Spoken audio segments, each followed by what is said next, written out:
வாழ்க வளத்துடன் அனைவருக்கும் அன்பான வணக்கங்கள். எல்லாம் வல்ல இறைவனின் திருவடிகளை என்னுடைய மனம் மொழி மெய்களால் போற்றிப் பணிகின்றேன். நம்முடைய வாழையடி வாழை யூடியூப் சேனலில் வைகறை வைரங்கள் என்ற தலைப்பின் கீழ் நற்செய்திகளை வழங்கி வருகின்றேன். அந்த வரிசையில் இன்று நாம் காணவிருக்கும் நற்செய்தியின் தலைப்பு கல் ஒரு பிறப்பா பகுதி 2.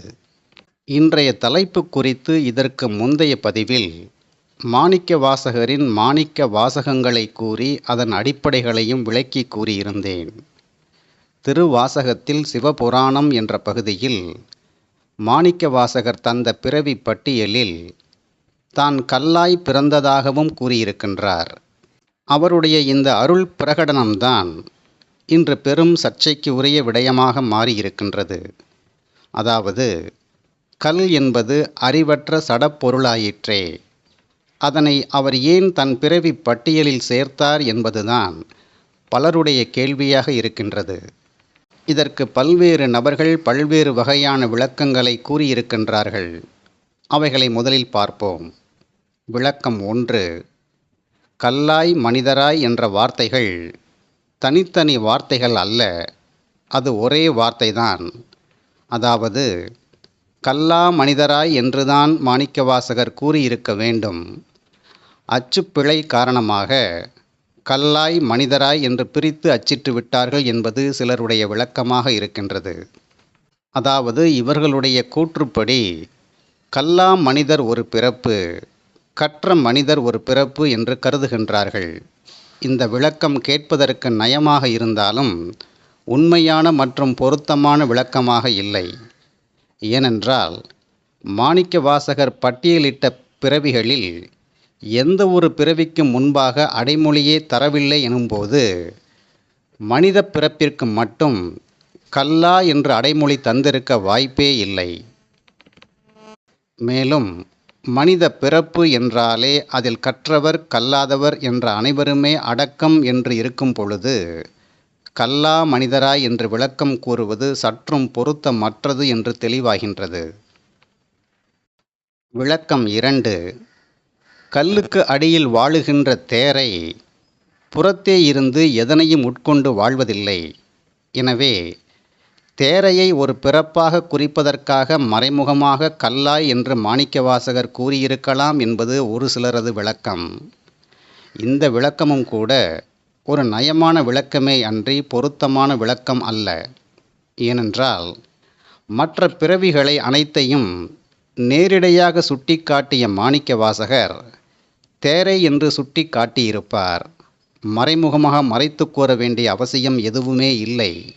எனவே இந்த விளக்கமும் பொருத்தமற்ற விளக்கமாகவே படுகின்றது. விளக்கம் 3. கல்லாய் என்பதற்கு இராமாயணத்தில் அகலிகை சாபம் பெற்று கல்லாகி போன கதையை சிலர் மேற்கோள் காட்டி, எப்படி அகலிகை கல்லாக உருமாறி சில காலம் கிடந்தாலோ அதுபோல மாணிக்கவாசகரும் கல்லாய் சில காலம் இருந்திருக்கலாம் என்பது சிலருடைய வாதமாக இருக்கின்றது.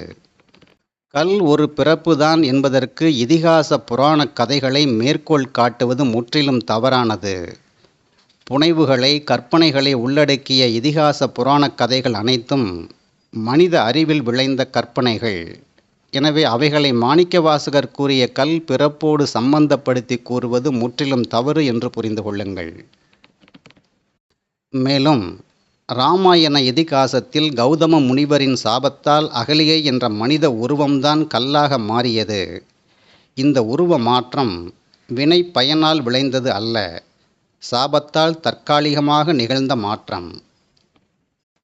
மாணிக்கவாசகர் கூறிய பிறவி பட்டியல்களில் வரும் உயிரினத் தோற்றங்கள் அனைத்தும் வினை பயனால் வந்த உருவமாக இருக்கும் பொழுது, அவர் கூறிய கல் பிறப்பும் வினை பயனால் மட்டுமே விளைந்திருக்க முடியும், சாபத்தினால் அல்ல என்று புரிந்து கொள்ள வேண்டும்.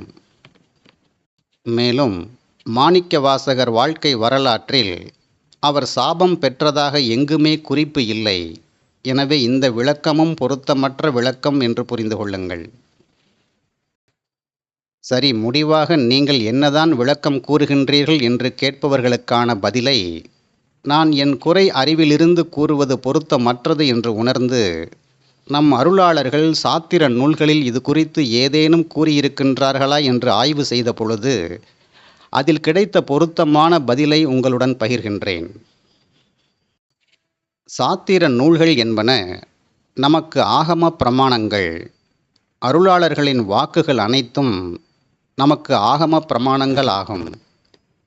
அறிவியல் கண்டுபிடிப்புகள் குறித்து சரி தவறு என்ற தகவல்களை கூறுகின்ற ஆராய்ச்சி கட்டுரைகள் விஞ்ஞானிகளுக்கு ஆகம பிரமாணமாக இருப்பது போல, உண்மைகளை உரக்கக் கூறும் மெஞ்ஞானச் செய்திகள் குறித்த தகவல்களை தாங்கி வரும் நம்முடைய சாத்திர நூல்கள்தான் நமக்கு ஆகம பிரமாணம் என்று முதலில் ஏற்றுக்கொள்ள வேண்டும்.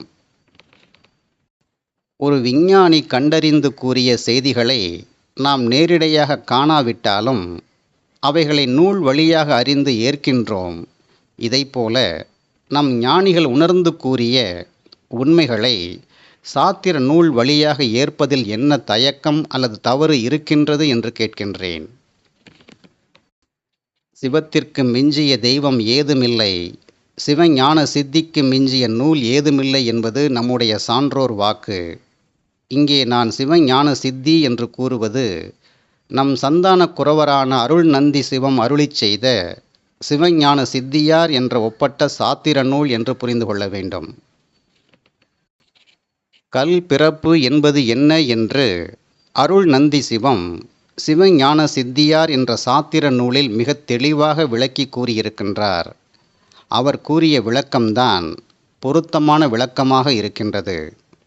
அதில் அவர் என்ன கூறியிருக்கின்றார் என்பதனை அடுத்த பதிவில் விளக்கி கூறுகின்றேன் என்று கூறி இன்றைய நாள் பதிவை நிறைவு செய்கின்றேன். நன்றி, வணக்கம், வாழ்க வளத்துடன். அவன் அருளாலே அவன் தாள் வணங்கும் மகிழ்ச்சியுடன் உங்கள் ராதாகிருஷ்ணன்.